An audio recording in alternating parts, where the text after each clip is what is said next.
On 6 April 1917, President Woodrow Wilson signed the declaration of war against the German Empire.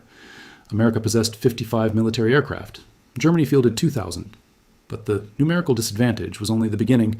The deeper crisis lay hidden beneath the fabric of the fuselages, within the ignition systems of every internal combustion engine in the United States inventory. America was completely dependent on Germany for the single component, without which no aircraft could fly, no tank could advance, and no transport truck could haul supplies: the high-tension spark plug. Every high-performance engine in the Western Hemisphere relied on porcelain insulators and precision electrode metallurgy perfected by Robert Bosch of Stuttgart. War cut the supply instantly. The mathematics were brutal. The American Signal Corps calculated an immediate requirement for 2,500,000 aviation spark plugs over the subsequent 18 months. Current domestic capacity for high-grade aviation insulators was 0. Domestic plugs failed after 3 hours of continuous operation in high-compression engines. Electrodes melted, porcelain cracked under thermal shock, engines seized in mid-air. Problem? Bosch was German. Enemy patents could not be licensed, and enemy supply chains were severed by British naval blockades. Specialized ceramic expertise was concentrated entirely within the borders of the German Empire. The American war effort faced catastrophic paralysis before a single regiment reached European soil. Enter Albert Champion. Born in Paris in 1878, Champion was an unlikely industrial savior. He began his career as a middle-distance bicycle racer, winning this prestigious Paris-Roubaix endurance course in 1899 at the age of 21. His athletic trajectory ended abruptly in 1904 during a racing exhibition in Boston, when a severe crash shattered his right femur, leaving one leg permanently shorter than the other. If he could not race, perhaps he could improve the machines. During his recovery, Champion observed that early motor cars suffered incessantly from ignition failures caused by crude mica and low-grade porcelain spark plugs. Entering the automotive trade through the side door, he began assembling ignition components in a small rented loft in Boston. Experts ignored the fundamental material science, focusing merely on exterior mechanical threading. Champion focused entirely on the insulator core. By 1908, he had relocated to Flint, Michigan, partnering with William C. Durant to found the Champion Ignition Company. He developed a proprietary ceramic formula incorporating French clays, sillimanite, and ground synthetic minerals, fired in specialized kilns at $2,800 degrees. The commercial innovation was designed strictly for peacetime automotive reliability. He wanted an insulator that could withstand the thermal shock of rapid acceleration without fracturing. He had no idea he was building the foundation of Allied air power. By 1916, Champion's commercial success was unquestioned, yet his corporate status was an extraordinary mess. Due to early legal battles with former Boston financial backers, Champion did not own the trademark to his own surname. The original Champion Spark Plug Company operated independently in Toledo, Ohio, whilst Albert manufactured rival products under his own initials, AC Spark Plug, in Flint. Despite the legal restrictions, AC components were rapidly adopted by Buick, Cadillac, and Chevrolet. The peacetime success brought substantial revenue, but mass military aviation presented a completely unprecedented material stress.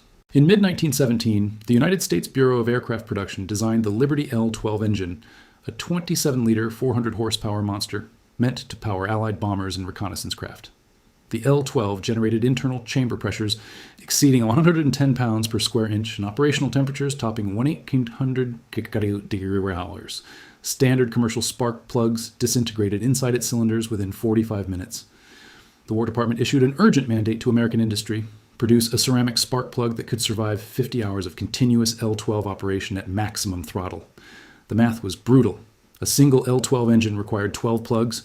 A fleet of 10,000 aircraft required millions of replacements per month due to rapid erosion. Albert Champion walked into the Signal Corps Procurement Bureau in Washington and made a bold assertion.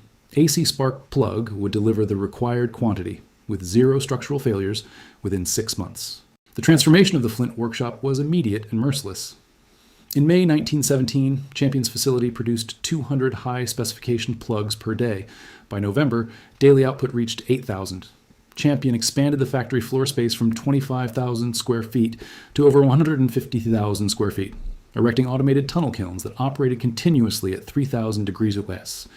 The workforce grew by 420% in 90 days, with women comprising 67% of the production line staff. Shift lengths averaged 12 hours in heat that regularly surpassed 105 degree hours near the firing zones. Among the line workers was Margaret Kowalski, a 24-year-old Polish immigrant whose brother had enlisted in the infantry. The heat from the kilns was unbearable, and our hands were raw from handling raw sillimanite powder, she recorded in a 1918 union interview. Mr. Champion walked the floor twice a shift. He stopped at my bench, picked up an insulator core, and measured it with micrometer calipers. He looked at me and said, "Miss Kowalski, if this ceramic holds a 10,000th of an inch tolerance, a boy in a de Havilland comes home alive." That was all we needed to hear. Production scaling was relentless. January 1918, 47,000 aviation plugs. March, 183,000. June, 524,000. By October 1918, Flint was producing over 1,000,000 aviation plugs per month. Before full military contracts were finalized, the Bureau of Standards subjected Champion's AC plug to a brutal qualification protocol. Test specifications demanded 90 continuous hours of high-altitude simulation inside an unheated pressure chamber chilled to 30 Celsius, followed immediately by sudden full-throttle operation at sea-level pressure. Vibration testing involved mounting the plugs on a specialized test rig, shaking at 4,000 cycles per minute, while submerged in hot lubricating oil. Competitor plugs failed rapidly. The standard mica insulated entries delaminated after 4 hours. The legal rival Champion Spark Plug Company's entry cracked after 7 hours, due to thermal expansion mismatch between the central electrode and the ceramic sheath. Albert Champion's patented AC sillimanite ceramic ran for 112 continuous hours without a single loss of compression or electrical misfire. Temperature cycling, combustion pressure, altitude performance, vibration. The AC plug conquered every variable. The results weren't close. The War Department immediately awarded contract 3342A for 3,000 units at a fixed price of 42 cents per unit, establishing AC Spark Plug as the sole qualified supplier for the Liberty L-12 engine. The components arrived at the Western Front in early 1918. Major Raynal Bowling's aviation squadrons, flying American-built de Havilland DH-4 bombers equipped with Liberty engines, took the new ignition systems into combat over the Western Front. During the St. Mihiel offensive in September 1918, over 1,400 Allied aircraft engaged in sustained low-level ground attack and high-altitude bombing missions under severe weather conditions. Engine failure rates due to ignition breakdown dropped from a pre-1918 average of 34% per 100 flight hours down to precisely 0.02%. Operational readiness percentages for American squadrons rose to 91%, compared to less than 60% for French units utilizing legacy mica plugs. Maintenance logs from the 94th Aero Squadron recorded over 12,000 aggregate combat flight hours without a single recorded in-flight engine loss attributed to ceramic insulator cracking or electrode erosion. 0 combat losses from component failure. In July 1918, German frontline troops captured an intact DH-4 bomber near Chateau Thierry. The aircraft was dismantled and shipped directly to the Technische Hochschule in Berlin for metallurgical and structural evaluation. A translated German Air Inspectorate document number 6832, revealed profound shock among enemy engineers. The ignition spark plugs extracted from the American Liberty motor exhibit a ceramic body composition entirely unknown to imperial industry. Thermal shock resistance exceeds our highest grade Bosch synthetic porcelain by a factor of 3. Electrode oxidation is negligible after 40 hours of operation. The American industry, previously considered non-existent in high-performance ceramics, has produced an insulator superior to Stuttgart's finest output. The enemy predicament was complete. German chemical factories were crippled by raw material shortages, synthetic clay imports were blocked, and skilled glassmakers were being conscripted into infantry divisions to fill frontline losses. The window for Germany to catch up had closed permanently.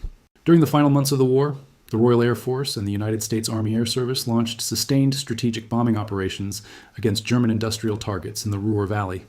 Between August and October 1918, Allied bombers dropped hundreds of tons of high explosives on the Bosch manufacturing plants in Stuttgart and Feuerbach. Royal Flying Corps casualties were severe. Daylight raids suffered loss rates exceeding 12% per mission as German anti-aircraft fire and fighters defended the crucial factories. Yet, despite the destruction of German floor space, imperial military stockpiles and clever industrial substitution prevented a total collapse of German ignition production before the armistice. Here lay the profound historical irony.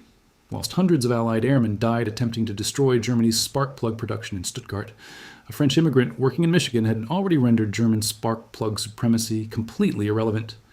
The United States was manufacturing superior ceramic components in virtually unlimited quantities, rendering enemy technical superiority obsolete, regardless of whether the Stuttgart factories stood or fell.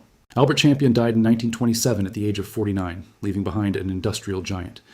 The AC Spark Plug Company had evolved into a foundational pillar of General Motors, supplying over 80% of all American military and civilian ignition systems through the Second World War and into the Jet Age.